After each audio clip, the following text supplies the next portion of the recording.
من هداسن كيس اللي إنباسون يعني ما أعرف إنباسن يجتن حاجة أنت الأيام بانوسن قرتي حاجة ورقة يسي برزي هنوفي تكيسي أشيخه أشمتي مخانو قرتي أكست تشيبا ولا باور الجرون سنينجا هذا فين يدفعنا في دال إلمون كنت تجرتي بكا ها إلمون عارفه أما باو في ديما بكني جرو سنتي ورحمة الله وبركاته حرجة في دقيقة تخينيا أشما هرقفوني أكم جرت نجا خسني بق جرت نتيجة نجا إسين تهاتو إسين جتا أكسمت تيجا ورين أرانتنا خارج channel خينيا ربطن channel خنا subscribe قدو إن تقدرين على فيديو تنالي حكر متي دقيقة ada kopi ajaib tak kan sini kabar itu wan hidup tak kan nama ibadi wan hidup tak kan nama ajaib sih sadaka wan youtuber ta yaman وفاج الجدودة والله ما شكان ثاني هندو متو كنت أمت نار فاجو ركون ثاني ما شكان ثاني وفن ركوما ثلاثة جدودة والله حسبوا شمران كني وسوا مدرة إللي كنا إللي خمسة جرو أمت إللي دراني كبات جدودة جرا هنا تو Arifek abdee hitee jechuudha.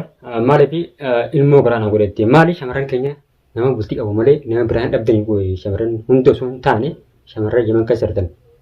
Keessattuu garaana godhattee gabbaatee gisi miidhaa gubbatti dubbattu haraan yommuu kun jaarsa hin taane Oromoon safuu qabdi aadaa qabdi safuu Oromoodhaa cabsitee gisee gabbaatee sanuu jaarsa namaa jechuudha osoo nama shabaaba tokko taate akka hojjaa gisee gabbaatee afaan akkanaa kana haasattu.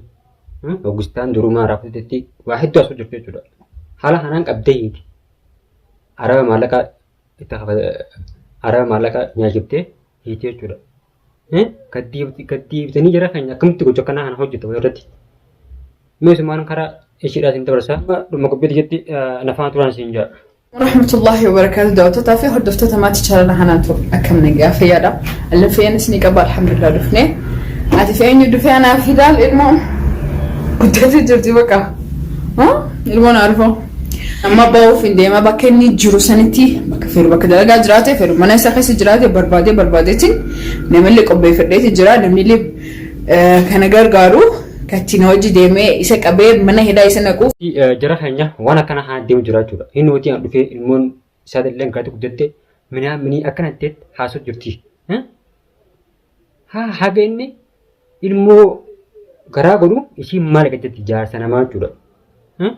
Amma barbaadee gisee gocha kanaa kan hojjettee qabdee ammas taakattee heessiftee jechuudha. Amma deebitee haga jaartii hiikee jechuudha. Waan ajaa'ibaati jaartii hiikee niqaa na godhatutti hidhaan baasuu bakka itti awwaalee naaf beekaa bilis waan akkanaa kana shamarran akkanaa kana jiraachuudhaatti shamarran kaan illee maqaa balleessitu jechuudha.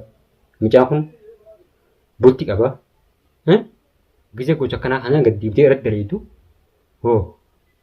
Sanuu durummaa naraa fudhateetti namni guddaan kana qabuun gabbee jechuudha.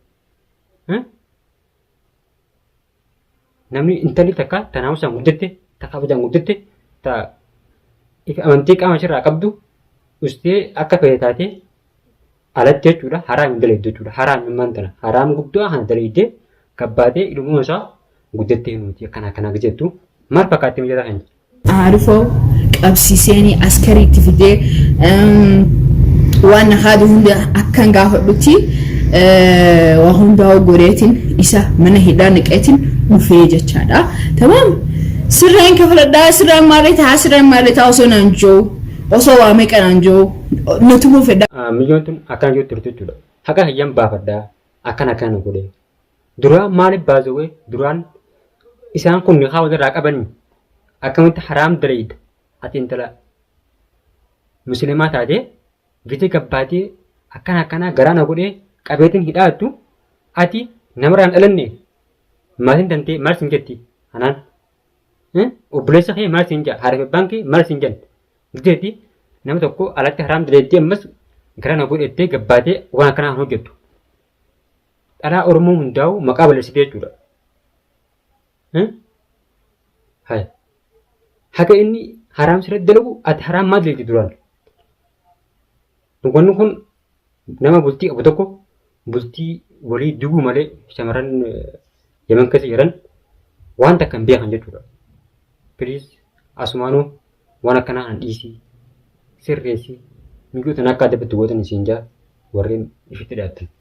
Kharabbiin na qabbaneessee kharabbiin haqa xiyyanaa baasee ammallee ganaadha ta'isaa hin dhiyaatu mana hidhaa san keessa illee hin baasuunani maaliif hin baasne jettan haga intala ayyaan baanu san gartee haga waraqaa isii barreessee kennuufi takka isii achi hiikee achumatti ni kaana godhatee akkasitti akkanatti jechuudha haqa xiyyaatu naa beemee haqa maal irraa qabdi yoo osoo jaarsa ishii taa'ee dhugaadha haqa irraa qabdii hiite amma deebitee haga jaartii hiikee akkatti niqaa ana godhatutti irraanii kuusi si maaliif wallaahi zamana bude kasarra zamana shamarran gabbi'eetuma jechuudha dirqiiniin nama kana heeruma sanuushi nama heerumantu jira nama jechuudha nama mallee wajjin nama bultii qabu wajjin gabbaatee haraam daleedde ammas bultii nama bultii namaa jiguudhaaf jecha ammas haga inni achii niqa jaarsa namaa jechuudha ammas haga inni miyyoo san niqaa irraa buusee niqaa kana godhutti hin baasuu jechuudha. Please gocha kanaa hon warri dalagu waan Oromoo irraa malaa miti. Oromoon safuu qabdi seera Oromoodhaa hin cabsinaadha isin jaa miidiyaa hanguu baratti dhaloonni dhufoo maan nurraa bira ta'aa jira keenya. Wallaahi zamana bada keessarra rabbi nu waa qajeelchu du'aa'ee nu godhaame hunda keenya walumaanu. يا ربي يا ربي يا حقني خيارنا بوجرا الحمد لله تاتني جبر حق خيار كان دماري سن ترى تكتمين وجوت تكا ليش توجرا بتشو جدا ليش تي سجلت تسوجته غور جدا رسن إنمان غربا دراس نتبت غرانا غورينا خادو جرابر شارع هندتي سيمبيه ديمي نانجو جرابر ريستي سبيها Bakka sanatti intala dubartii takka ta'e miidhamte akkamitti sagalee ta'uu hiittanii akkanaatti mee namni alatti jechuudha badii dalagee minaan minjee ammas jaarsa namaa qabee hidhu bultii intala miidhamte jaamtii nama isheen seera Oromoo cabsite jechuudha yoo inni sunuu badii irratti dalagee haa immoo gosaan gara guru taate gabbaatee akkanaatti maaliif hin himatin Oromoon hedduudha. Hai, yooni haa sin jaalladha jee gochantaan irratti dirqutaate gabbaatee maaliif hin himatin osoo duroo osoo maal yaadduti nama bultii qabu tokko micaa kana badii wajjin daleetti. يعني نمانون تلتي دلانتك مقايسي افتريستي يعني واسقبا والباتي مجرد والباتي هاسوتي تمام جنا تخيستي والله بيلا في ديبوفي توميسانو تمام هاي غروف انت اتشارا ونيو دي تانا اتشارا تجرانان نمني تكتي مزابو مو اتشارا تانا عمبشي تانا مقابادوتي تاك جافني هو أيان بيهون مقايستي أيان هو تورقاتيتي هنان هو اتش جارتيتيا كنا من هو نسخوت تتبلي ilmoon jinistiyyaa akkana gaafa jee ol bahee gaafa seenachi keessaa baasa jechaadha. Sigalee intalti dhalaan as keessarree bakka nuti jiru akkanatti jechuudha. Maallaqa kana qabaannan waan fayyadu jechuudha. Jojjabte jechuudha. Namni maallaqaa miti haa waa darbuun haqaa dalaga malee yoo haqaa nama deemte haqni sun irra siyaansa malee yoo seeraan ala ammoo maallaqaan gattee maallaqa nama nyaachiftee haa gochan taa'e namarra dalagisu gocha hama namarra daleeddu taate sumarra deebiti wallaahi. Haa kana qabaanan jettu shamarran keenya yoo maal barumsaadhaaf fudhata jala keenya bakatanitti. Hunni shamarran keenya balleessaa jiru waan akkanaa kanaa jiru. Zabana godee keessa jira zabana dhiirti qabeenu dhalaan hin fuutu jara keenya. Innoo zabana dhiirti heerumtee dhalaan fuutu keessa jira jechuudha. Dhiirti heerumu jirti.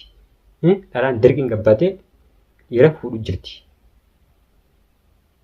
Jaarsa namattee dhiisee dirqiin fuudhu jirti jechuudha. Tanaa jechuudha shamarran keenya hunda naamusa qabdus maqaa balleessaa jirtu. Kanatti intalti dhalaan takka garaa godhattee ka maatiin isii bira hin jiraanne yookaan ka firri isii yookaan ka jaarsi isii bira hin jiraanne rakkoodha wallahi ilmoo kophaa guddisuun. Ilmoo kophaa guddisuunis rakkoodha. Mana akma geessuunis rakkoodha. Nuti jira keenya akkana yoo jirti ilmoo kophaa guddisuun yoo jaarsaa hante taate yoo heerumtee jechuudha. Jaarsi hankee ilmoo sirra darbee haas biraa deemu taate ilmoo san aadidha. Akka rabbiis guddisaa jechuudha. Ilmoon guddatti. Tanoore ilmoo tun ilmoo osoo uummanni kun niqaa walirraa hin qabne osoo niqaa walirraa hin qabne haraam daleedde jechuudha. Ilmoo haraam dhufte tun haraam jechuudha. Haraam qulqulluudha. Jira keenya. Waan akkanaa kana rabbillee hin jaalatu. Wallaahi waan hedduu akka garaa nama balleessaa waan hedduu akka nama aarsaa akka dalaguu jiran jechuudha. Kanaafuu jecha rabbi nagaa isaan gidduutti haa buusu jaadha. Du'aa godhaa fi siinjaa hordoftoota fi dhaggeeffattoota keenya waan haganumatti na daawwattaniif galatumadha. Qophiin xiyya ta'arraa tana fakkaatti amma qophii biraatiin walitti deebinutti assalamu alaikum warahmatullahi wabarakatuh.